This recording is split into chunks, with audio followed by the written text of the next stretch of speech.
All right, welcome to the Salt Lake City Motion Graphics podcast. I'm here with Matt Golins, and he's a motion graphic artist based out of the Salt Lake area, but he has a fascinating story to tell of how he got to where he is today. Matt, welcome to the podcast. Hey, thanks for having me. Yeah, let's just start off by you introducing yourself. You can even mention like hobbies or stuff you like to do. And then, yeah, I want to get into the details of your career and how you got into motion graphics, especially freelance. Okay, sounds good. Matt Golins, motion designer, freelance motion designer here in Salt Lake. I'm a video game nerd. I've been playing video games a while, and that's kind of how I started my career in the creative industry. I was a UI designer for a video game company here in Salt Lake. And then I decided to apply at Blizzard, working in California, and they hired me. So I was working on World of Warcraft for about 6 years before my wife decided she was done living out there and wanted to move back home. And the video game industry not being super prominent in Salt Lake, I was kind of looking for other career options. And to be perfectly honest, I don't even know how I came to it, but I ended up sort of landing on motion graphics and realized it was sort of what I liked most of UI design and working in the video game industry. You get to make a lot of really cool, flashy things. I've done a lot of UI animations, so it kind of it made it a natural move for me artistically. And so, we were looking for a full-time job out here, and it was a tough transition to make because even though I've been in the creative industry at that point for 11 years, I didn't have any professional motion graphics pieces to my name, so I pretty much had to kind of teach it to myself. I wasn't a classically trained animator, but I knew After Effects. I was pretty technically minded, and so After Effects I picked it up pretty quickly. But it really wasn't until, in my opinion, I took the School of Motion Animation boot camp. Sorry for the shameless plug, but no, it's a good course. I took it too. Yeah, and for me, what it showed me how to be an animator, and really what my motion graphics were missing. And after taking that, I was able to kind of just make my own reel. I just made up some personal projects. Had this sort of personal project for my daughter that I added in there, sort of a kinetic typography bit. I had some school of motion pieces, which I didn't love to add in there. I wanted to have my own original work, but it is what it is. And even then, when I was ready to do that, still trying to get interviews, but it was still in California. We weren't going to move without having a job, and ended up taking a job working at EA for about 10 months. And pretty much from about the 6 months before we left California, I was working, as soon as I got home, working on motion graphics, teaching myself, trying to get better, trying to make a reel. And even when we got back to Utah, I knew that wasn't what I wanted to keep doing. So, UI design, that is. And so I just kept working. I ended up taking design boot camp from School of Motion as well. And that was also pretty helpful. But the animation one was definitely the kicker to that. But eventually, in Salt Lake, it seemed about every 3 months an opportunity would crop up, and I'd interview for it, and I was still trying to make my own pieces on the side and learn on the side, and taking a few freelance bits here and there. And then I got hired on, finally 10 months later, at Fusion 360, it's a marketing company here in Salt Lake, and I was stoked. It was great at first. And I was doing a lot of stuff like, explainer video type things. They're a content marketing company. So I did a lot of things where I would take an infographic that one of the designers would make, and I would make some motion video out of it. And that was fun. It was interesting to try to create a narrative out of an infographic that works well for motion, and not all of them did. And we'd also do things like they have videos. So, I'd make little lower thirds and intros for the different clients. And I actually got to play around with the Essential Graphics panel, which is brand new to Adobe CC, and that's pretty awesome. If you haven't tried it, check it out. If I you're haven't looking tried into it, no. making templates, yeah, it's cool. You basically take you take certain almost any property in an After Effects composition, whether it's like a text block or a color, and you can export it as a template that you can then drag into Premiere and allow someone to change the text, change the color. Oh, okay, yeah. I've seen. Okay, I saw a video about that. Yeah. Yeah, so it's a pretty powerful thing. But I'll just say, without going into too much detail, there were differences between me and the management there, and I decided to quit and go freelance. And probably about a month before I actually quit, I worked really hard at night to build my online sort of an online presence, getting a business set up, starting to deal with social media, getting all the like back end things that you don't really think about. And it's funny, I thought I would, do all this and probably spend, a couple days sending out client emails, to try to reach out to people. And I mean, it took me better part of 3 weeks to get through my basic list of, marketing and video production companies in Utah or in the Salt Lake area. Because it just takes a long time to, give it a personal touch. You try to find the right people to contact and that kind of thing. So I've been, sort of on my own freelancing for about 2 months now. Nice. And welcome. Yeah. It's definitely it's pretty freeing. I really enjoy it. It's also just a very different world. I mean, I've been in a 9-to-5 type job for nearly my whole life there, whole professional life. And my wife, she does sculptures, and she's been sort of working at home selling sculptures online for about 7 years. So she's been doing this forever. Yeah. But yeah, that's kind of how I got to where I am today. And so I'm curious, when you were at Blizzard doing kind of like the UI stuff, you're working on World of Warcraft for 6 years, you said? 6 years you were doing that? Yep. Wow, it's a long time. So what type of UI things were you doing? Like, were you working in Photoshop or Illustrator or Sketch, or what were you working in? Yeah, so the video game industry, it's actually another interesting difference between the video game industry and motion graphics. In video games, you're pretty much primarily working in Photoshop. You're working on rasterized images. And, for a video game, you'll make a mock-up in Photoshop, put where all the frames are, buttons, all that kind of stuff. And then you'll chop it up into textures for the programmers to add into the game and actually make it interactive and make it work. And, nowadays with mobile, it's a lot easier for someone to kind of do all that themselves. But, Blizzard, they have a proprietary game engine.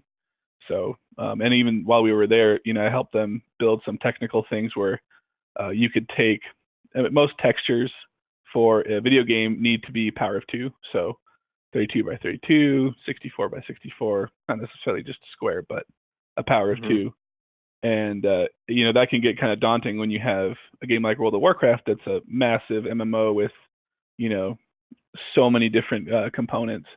So I was able to help them build a system that would help pack textures, so you could cut them down to as small as they needed to be, and it would sort of rearrange them and make them fit into still in the power of 2, but it would kept the pixel data for that. And then, motion graphics, I use Photoshop probably almost every day for 11 years. And in motion graphics, I mean, I don't use it as often because so many things are vector based and using Illustrator. And I mean, I still use it from time to time, but but mostly Illustrator and After Effects now. Yeah. So when you went back to Salt Lake, you left Blizzard, you were kind of like doing School of Motion and preparing for like the switch. Did you look for full-time opportunities, or were you like a freelancer right then? No, I was looking for full-time opportunities. I wanted to get a full-time opportunity because in my head it would be a good place to start, kind of learn a little more in like a real world setting. I wouldn't have had to figure it out all on my own. And in the end, Right. I mean, that it was really good to get a full-time job. Not only, the experience of working at a studio doing, real work like that, but also just to, get some actual real pieces that weren't just stuff that I was trying to make up.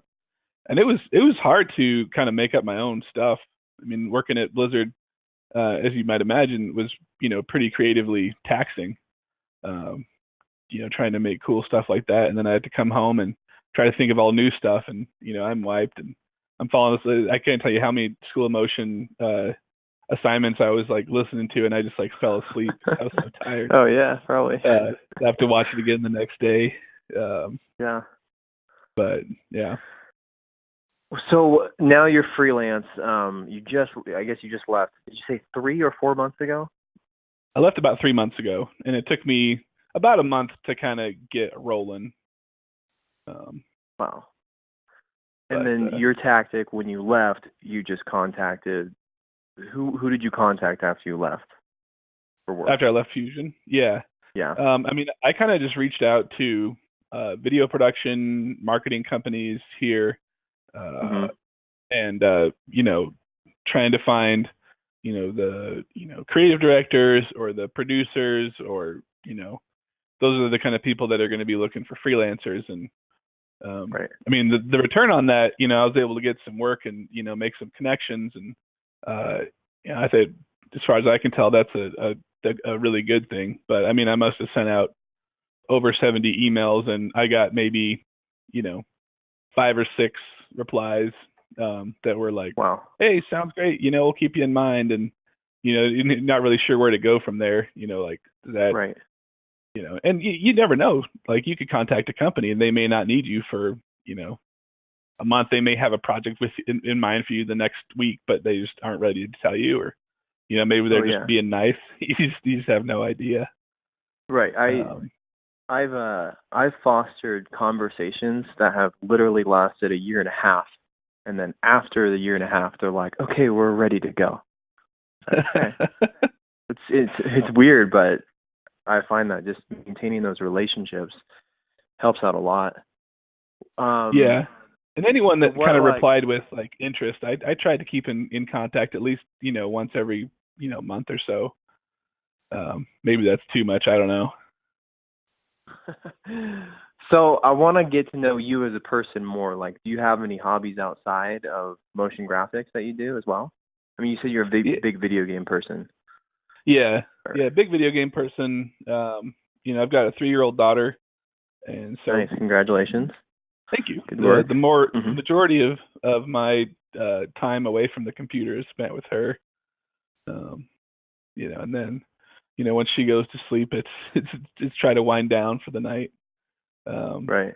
but I was really into photography for a while. I love landscape photography, environmental photography, and someday I'd like to get back into it. But it's one of those things where you just got to have time. And I mean, now that I'm freelance, I could take a day and go out and shoot. I think that'd be a lot of fun.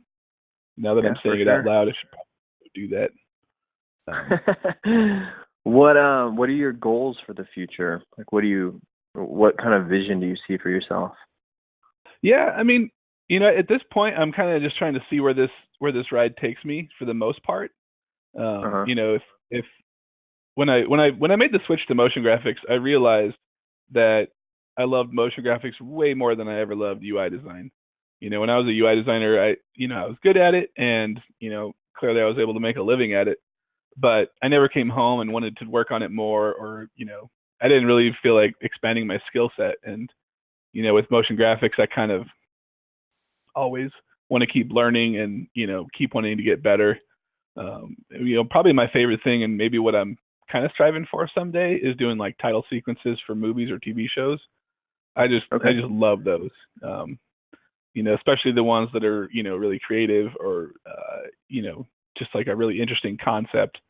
Trying to figure out a visual concept for a show that can also have some nice typography and bring on the people who work on the show or whatever, and then the final logo.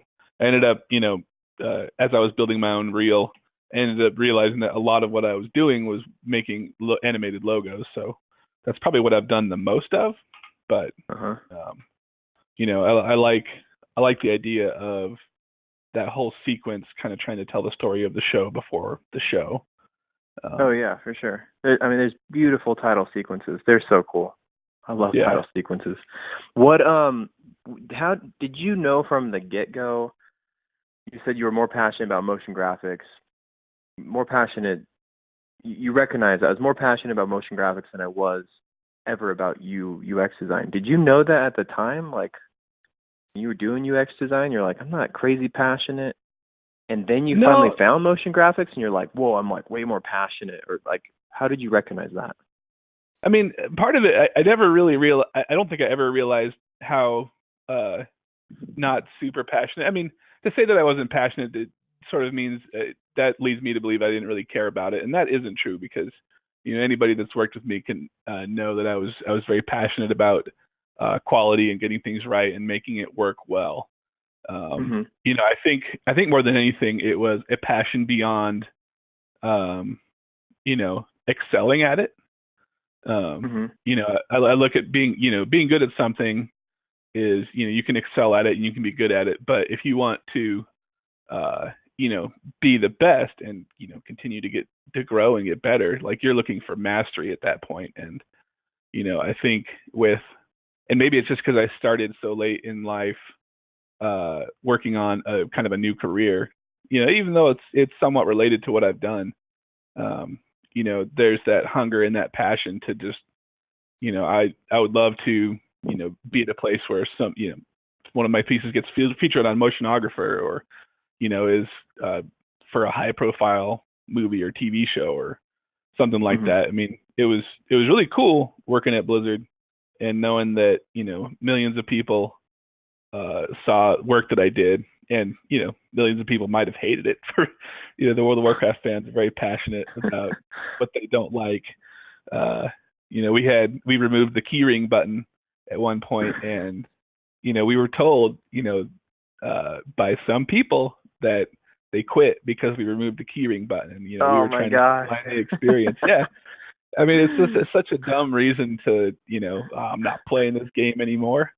And, so it was, I was definitely passionate about UI design and doing a good job and making sure we, nailed World of Warcraft. And, even in the other games I've worked on before that, I mean, that's definitely the biggest. But yeah, just kind of the hunger for knowledge and the hunger for, more perfection, more mastery, just trying to get better. Are there people that you look up to in the industry, whether they're local or not local, that you kind of look for like inspiration from, you get inspired from? Yeah, I mean, the key people, Sander Van Dyke and the motion designers that are really popular, those guys obviously do amazing work. I don't know if there's one person that I'm like, that's how good I want to be, because the motion graphics community, it's a fantastic community. I don't think I've seen a community of artists that are so dedicated to helping one another and encouraging people to get better. It's great.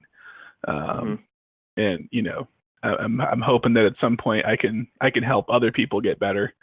Some of the work that I just love, I mean, like I said, I'm really into title sequences, so and I'm drawing a total blank on the name of the company, but they did the Iron Fist intro, they did the Daredevil intro, and I believe they did the last sort of credit sequence for Wonder Woman, which I thought was fantastic.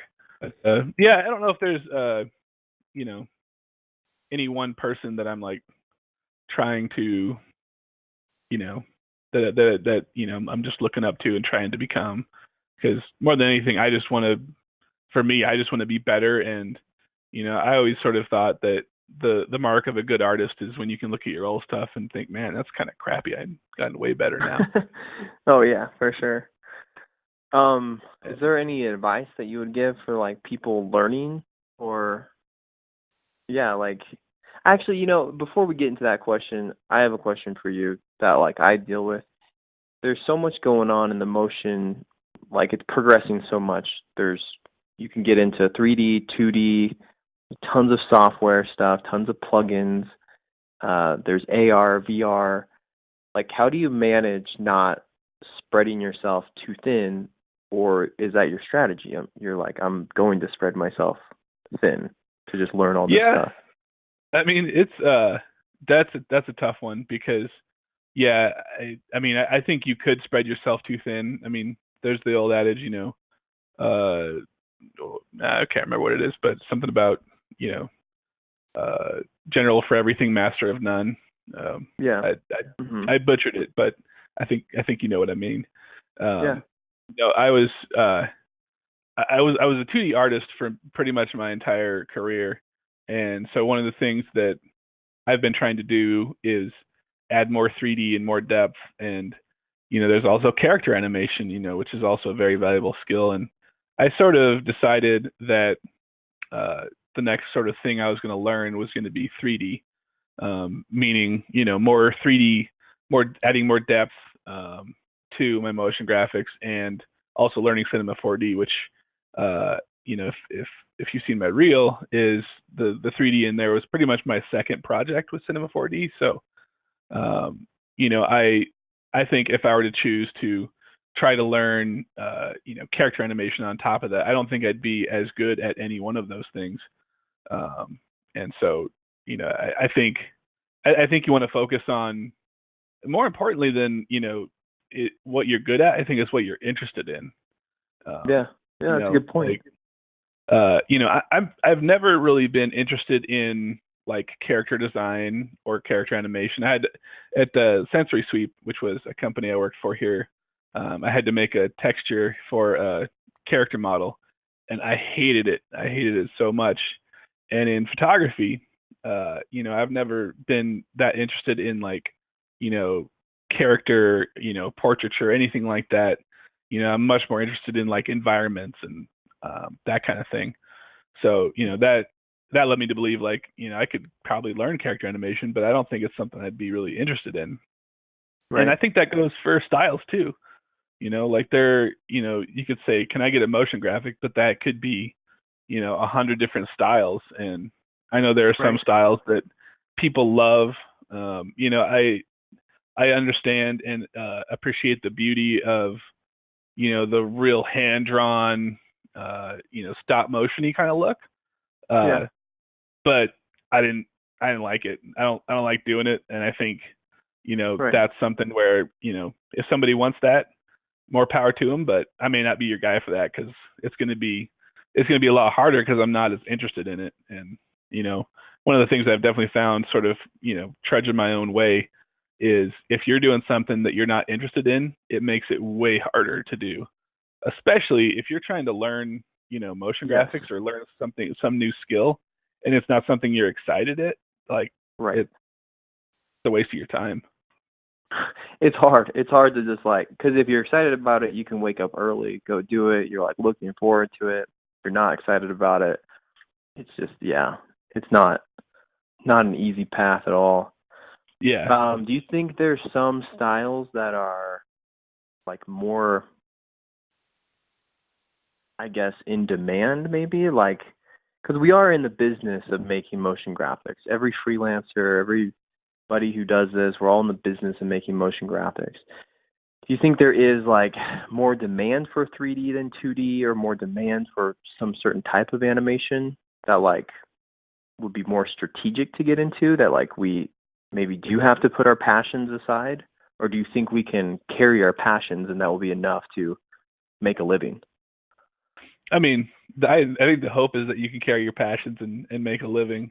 Um, but I mean, I definitely see, it's still a huge majority of motion graphics, and especially probably the work, a bulk of work that you're going to get as a freelancer, being, heavy vector, explainer video type of things. Like I don't see that going away anytime soon. And that what do they say? Two for the meal, one for the reel. Yeah.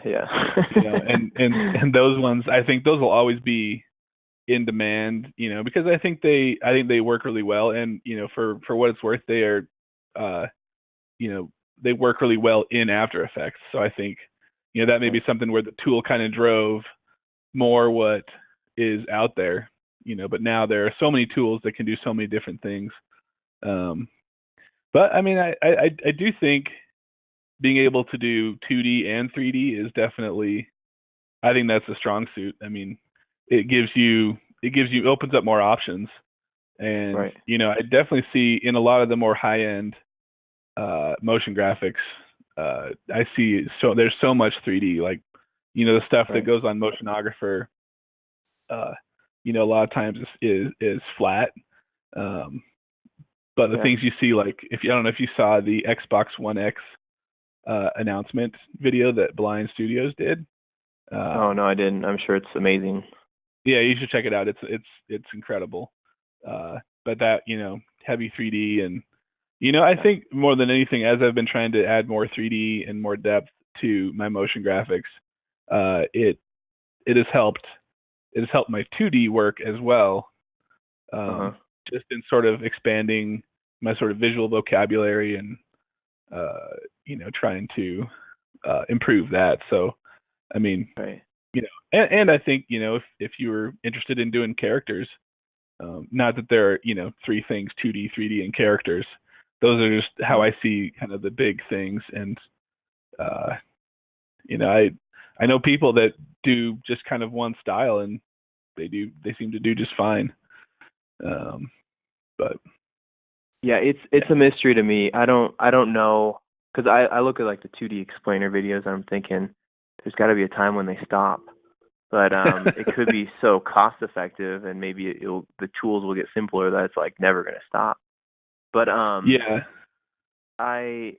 it's interesting in Motionographer. I feel like there's like a crowd. You mentioned Sander Van Dyke, and there's like a couple other people that like the whole industry looks up to. But there's got to be a whole another world of work out there, and we see it when we watch movies. We're like, whoa, how did they make that transformer?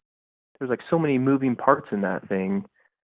All of that's 3D artists, and I just think like Motionographer kind of like inundates our mind sometimes, like Motionographer, School of Motion, all these different podcasts, but there's probably so much more out there that we're not seeing or we're not exposed to.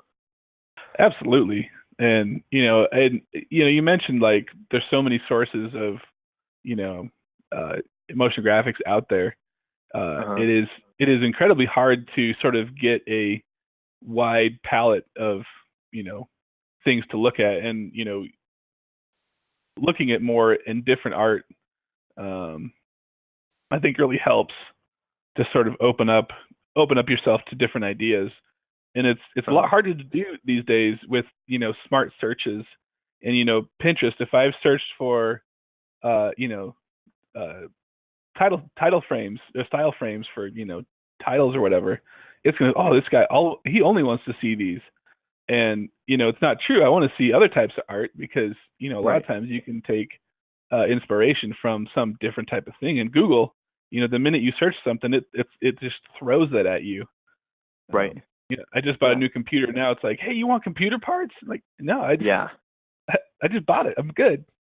So, totally. Yeah. While it may be good in in some senses, I think those things, I think they can kind of halt what's being shown and what becomes popular. For sure. And it's unfortunate, but the one thing that if anything, I think even though there are people that are super popular and well known in the field, like Sander, I mean they're amazing people everywhere. When I was booked for 2 weeks just recently, and someone contacted me for for some work, and I'm like, hey, I can't take that on, but I can reach out to some colleagues and see. And I reached out to a couple of Facebook channels, motion graphics Facebook channels, and got a flood of responses of people like, here's my reel, here's my rate. And it was interesting looking at the different skill levels, and some of these people I'm like, man, you are really good, and like there's amazing people out there all over the place, and it's got to be one of those like self-fulfilling prophecies. If you think someone's popular and keep showing their stuff, they become more popular, and Totally. Yeah. not to take anything away from those guys, because they do really great work, but Right. yeah, there's almost too much good stuff out there to show everything, right? Yeah. That's kind of the purpose of this podcast is I narrowed it down to the like Salt Lake area, like members of the Salt Lake City Motion Graphics group, or that have been a member of the group if they've moved on elsewhere. But it was like, I have the philosophy that everyone has greatness inside of them, but we don't always get the attention of greatness. And so I'm like a champion for the little guys. And so I love to highlight even the people who haven't made it yet, because like greatness is within everybody, I think. Yeah. Yeah. I would totally agree with that. And I know this is something that artists of all types struggle with. Like you look at your stuff and like, God, this is terrible. And it's funny, one of the pieces in my reel that I'm like, this isn't very good. I kind of want to get rid of it. Nearly every person that I've talked to, they're like, oh, I really like this piece. Yeah. And well, I always sort of learned there's always going to be someone better than you, and the important thing to get over is if you can just keep becoming better than yourself. Like, even if I'm good enough to get on Motionographer, I guarantee there's someone else that's going to be better than me, right? Like, that's just, for sure. That's just the way it works. And I don't think it's good to compare yourself to others and like, well, I'm not as good as this guy, because in the end, it doesn't matter.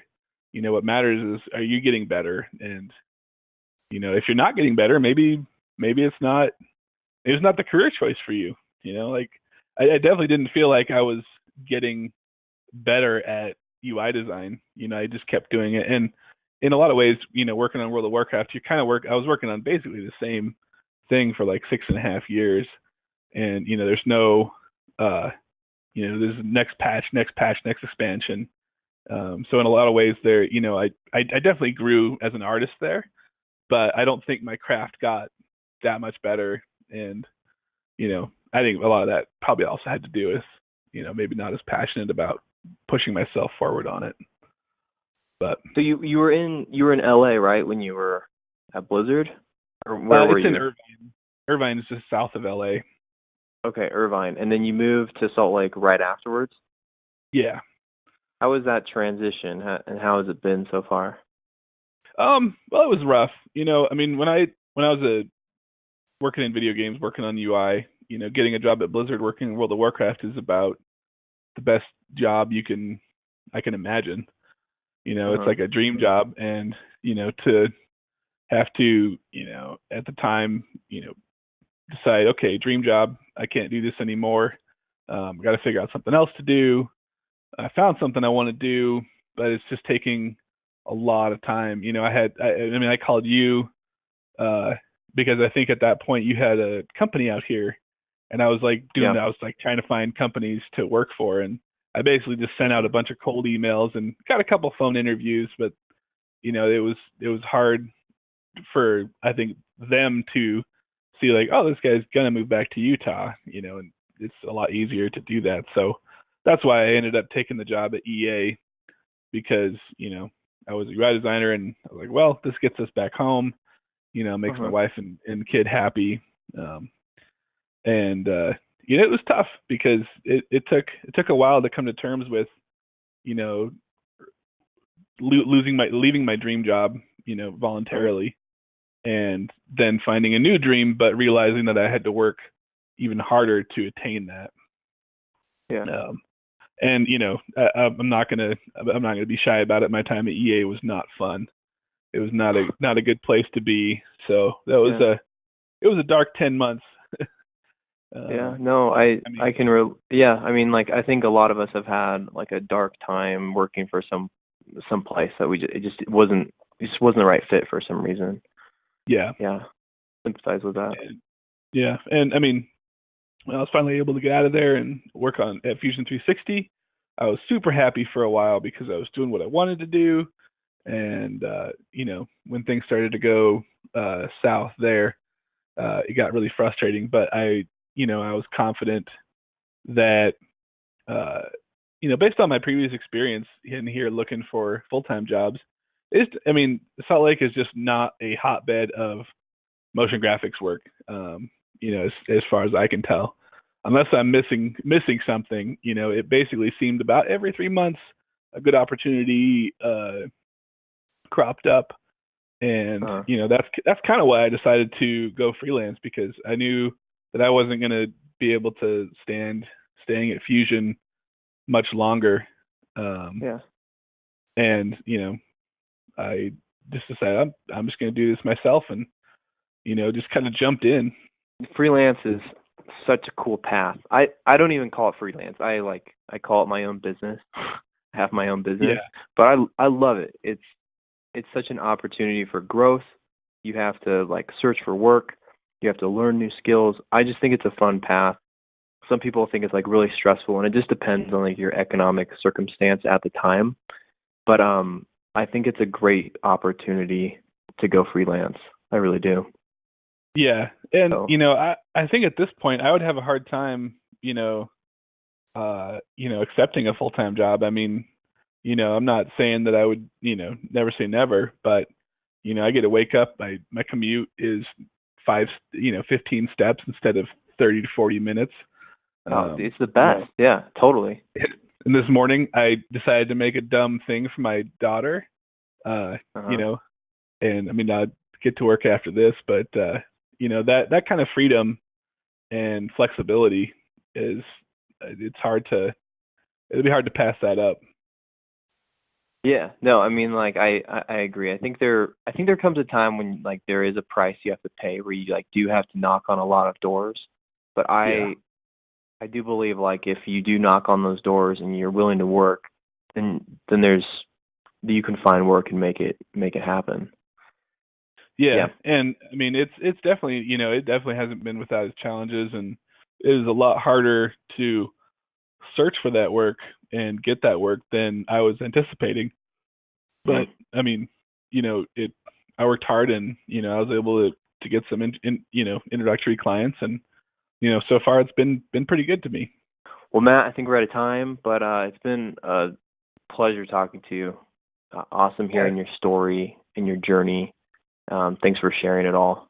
Yeah, thanks for having me on your show, and appreciate it, man.